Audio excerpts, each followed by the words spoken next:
So I came across an article from LBC and it says Lucy Letby Bombshell as new memo from sole medical witness threatens to play prosecution's case wide open. The email, which emerged on Saturday, appears to cast doubt over events surrounding the nurse's actions in the lead up to one baby's death. Dr. J, I'm just going to say Dr. J because I'm going to say his name wrong, the only medical witness to give evidence across both of Letby's trials, testified that the nurse was seen standing over baby K's cot as the infant's condition deteriorated. Taking the stand, the doctor said Letby failed to call for help as the newborn's condition continued to deteriorate, insisting the nurse had virtually been caught red-handed. The new email, sent on May the 4th, 2017 to colleagues at the Countess of Chester Hospital, appears to cast significant doubts over the order of events. Letby 35 from, we know that. Prior to the start of the police investigation, Dr. J wrote, at the time of deterioration, staff nurse Letby at incubator and called Dr. J to inform of low saturations. The memo appears to contradict previous testimony, with the evidence not making it into documents handed to police prior to the start of the investigation. In the newly released email, Dr. J also suggested baby K's fragile premature condition was instead the cause of death, which makes sense, saying baby subsequently deteriorated and eventually died, but events around this would fit with explainable events associated with extreme prematurity. Again, makes sense. The note sees him suggest that the baby's death was explained by issues associated with extreme prematurity. Appearing at the 2024 trial, the doctor framed her behaviour as suspicious, telling the court Lucy Letby was stood next to the incubator. She wasn't looking at me, she didn't have her hands in the incubator. Asked by prosecutor Nick Johnson KC whether he had any call for help from Lucy, he replied no, none at all. I was surprised the alarm was not going off, although my priority was baby K, and I didn't question it at the time. In retrospect, I was surprised that help was not called. Given baby K was a 25-week gestation baby and her saturations were dropping, however, at the recent thermal inquiry, the doctor expressed regret at not raising the alarm over the nurse's behaviour sooner. He explained, I lie awake thinking about this. I should have been braver. I mean, to me, even if you take away everything else about this case and,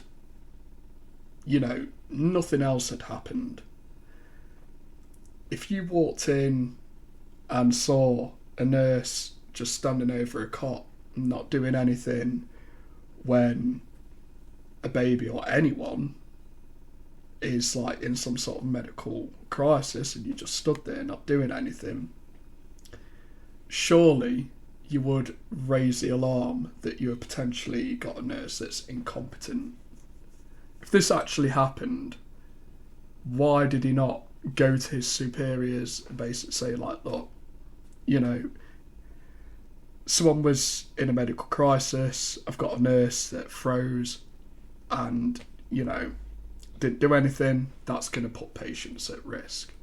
Even if you take away everything else from this, if you're a senior doctor, it's your responsibility to do that, and I don't understand why that didn't happen. And then if you've got a series of deaths happening and you walk in and see a nurse just stood there, surely that is going to push you to raise the alarm.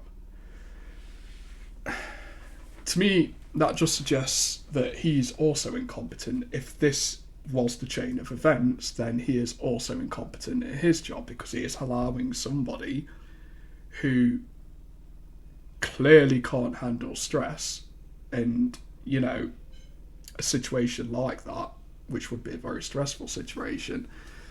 I don't know. This just stinks, to be honest. And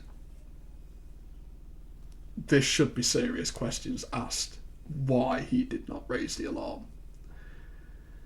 But unfortunately, I don't think there will be. I don't think this is some sort of like smoking gun for Lucy's case, for her case for freedom.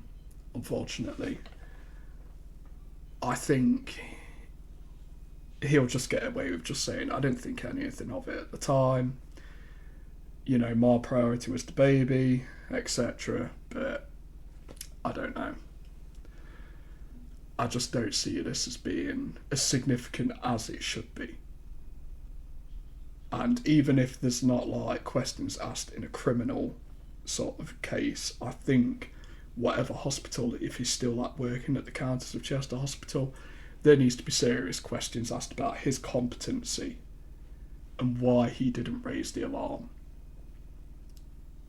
Like I said, even if it is just someone, just a nurse being incompetent, that puts patients at risk, and he should have done something about that.